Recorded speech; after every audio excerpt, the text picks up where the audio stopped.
கிருத்திகை. சிவபெருமானின் அருளால் இந்நாளில் சூரனை அழிக்க முருகப்பெருமானே 6 குழந்தைகளாக அவதரித்த நன்னாள். இந்நாளில் விரதம் இருந்தே முருக தரிசனம் மேற்கொள்ளும் போலிவாக்கம் திருவள்ளூர் மாவட்ட பக்தர்களுக்காக பிரம்மஸ்ரீ நித்யானந்த சுவாமிகள் இன்று ஆசிரமத்துக்கு வருகை தந்து வந்திருந்த அனைத்து பக்தர்களுக்கும் உணவு கொடுத்து உபசரித்தார். தமிழ்நாட்டிலிருந்து மட்டுமல்லாமல் உலகெங்கும் இருந்தே பல்லாயிரக்கணக்கான பக்தர்கள் வருகை தரும் பிரம்மசூத்திர குழு பாடசாலை மற்றும் சண்முக நாயகன் ஆலயத்தில் இன்று போலிவாக்கம் சூழ உள்ள கிராம மக்கள் மட்டுமே வருகை தந்து முருகப்பெருமான் மற்றும் பிரம்மஸ்ரீ நித்யானந்த சுவாமிகளின் அருளை பெற்றுச் சென்றார்கள். ஆத்ம வணக்கம். ஆலயமாம் ஆலயம் அது அன்பான சண்முகநாதன் ஆலயம். ஆலயமாம் ஆலயம் அது அன்பான சண்முகநாதன் ஆலயம். சத்குருவின் ஆலயம் மனமயக்கம் போக்கும் ஆலயம். சத்குருவின் ஆலயம் மனமயக்கம் போக்கும் ஆலயம். ஆலயமாம் ஆலயம் அது அன்பான சண்முகநாதன் ஆலயம். ஆலயமாம் ஆலயம் அது அன்பான சண்முகநாதன் ஆலயம்.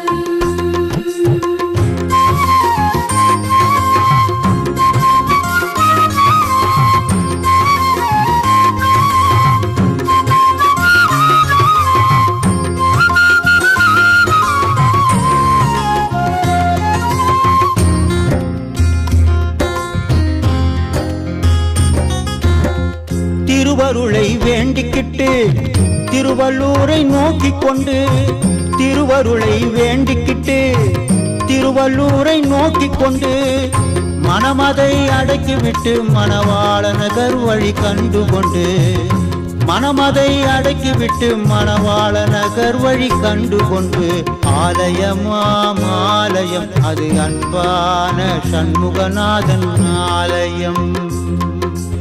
ஆலயமாம் ஆலயம் அது அன்பான சண்முகநாதன் ஆலயம்.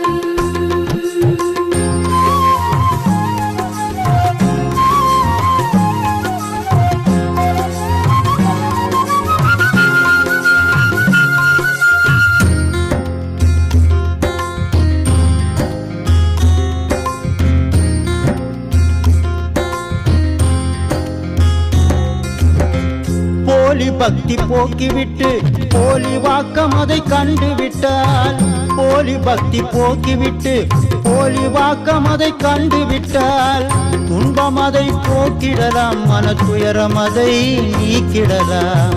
துன்பம் அதை போக்கிடலாம் மன துயரம் அதை நீக்கிடலாம். ஆலயமாம் ஆலயம் அது அன்பான சண்முகநாதன் ஆலயம்.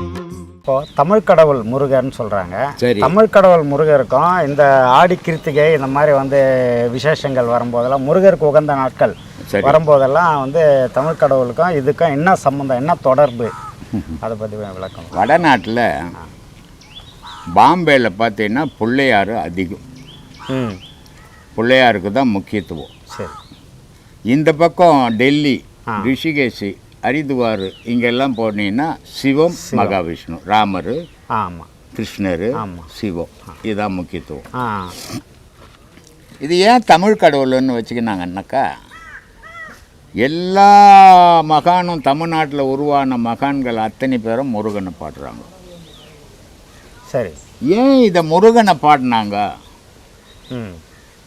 மற்ற கடவுளுக்கு ஏன் முக்கியத்துவம் கொடுக்கல அப்படின்னா, மனுஷனுடைய உடலில் ஓடுற மூச்சு முருகன். இந்த மூச்சு இல்லைன்னா பேச்சு இல்லை. அப்போது இந்த மூச்சால் தான் நம்ம ஞானத்தை அடைய முடியுது. இந்த மூச்சால் தான் ஞானத்தை சொல்ல முடியுது. இந்த மூச்சால் தான் ஞானத்தை எழுத முடியுது. அப்படி எழுதும்போது இது தமிழ் கடவுள். தென்னாட்டில் மட்டும் இருக்கிறதால இதுக்கு தமிழ் கடவுள். அப்போது இது ஏன் இங்கே தமிழ் கடவுள் அப்படின்னு வந்துருன்னா, திருச்செந்தூரில் சூரபத்மன் ஒருத்தன் தான், ஒரு அரக்கன். சரி. அந்த சூரபத்மன் வந்து தேவர்களெல்லாம் பயங்கரமான கொடுமை பண்ண ஆரம்பிச்சிட்டான். இந்த கொடுமை பண்ணும்போது இந்த தேவர்களுடைய அலறல் மகாவிஷ்ணு, பிரம்மா ஆ. எல்லாருமே போய் சிவத்துக்கிட்ட சொல்கிறாங்க, சக்தி எல்லாரும் போய் சொல்கிறாங்க, இது மாதிரி சூரபத்மனுடைய அட்டூழியம் நாளுக்கு நாள் அதிகமாகி போச்சு, தேவர்கள் எல்லாம் வந்து கொடுமைப்படுத்துகிறான், அவனுக்கு ஒரு முடிவே இல்லையா, அவனை யாருமே அடக்க முடியாதா அப்படின்னும் போது சிவபெருமான் சொல்கிறார், அவனுக்கு ஒரு நாள் நெருங்கி போச்சு. ஏன்னா சூரபத்மனை கொல்லணும்னா அவன் எப்படி வரம் வாங்குறான், சிவத்தால உருவான சக்தியால தான் கொல்ல முடியும், மற்றதால கொல்ல முடியாது அப்படின்னும் போது சிவம் வந்து சரவண பொய்கையில், பழனியில் இருக்கிற சரவண பொய்கையில் 6 புஷ்பமை உருவாக்கி 6 புஷ்பத்தில் 6 குழந்தைகளை உருவாக்குறார். அந்த 6 குழந்தைகளை வளர்க்கறதுக்கு ஒரு பெண் தேவை. அந்த பெண்கள் கார்த்திகை பெண்கள்னு 6 பேர். சரி. அந்த கார்த்திகை பெண்கள் 6 பேரும் இந்த 6 குழந்தைகளை வளர்க்குறாங்க. சரி. அப்போது அது குறிப்பிட்ட காலம் நல்லா நடக்க ஓட ஆரம்பிச்சிச்சு, நல்ல வளர்ச்சி ஏற்பட்டுச்சு. அப்போ சக்தி வந்து இந்த குழந்தைகளை பார்க்கறதுக்கு வந்து அந்த 6 குழந்தையாக இருந்ததை ஒன்றா அணைக்கும் போது அது ஒரு குழந்தையாகவும் 6 முகமாகவும் ஆகுச்சு. சரி சரி. அதனால் அதுக்கு ஷண்முக நாயகன் பேர், 6 முக கடவுள்னு பேர். இது ஷண்முகன் அப்படின்னாவே 6ன்னு அர்த்தம்.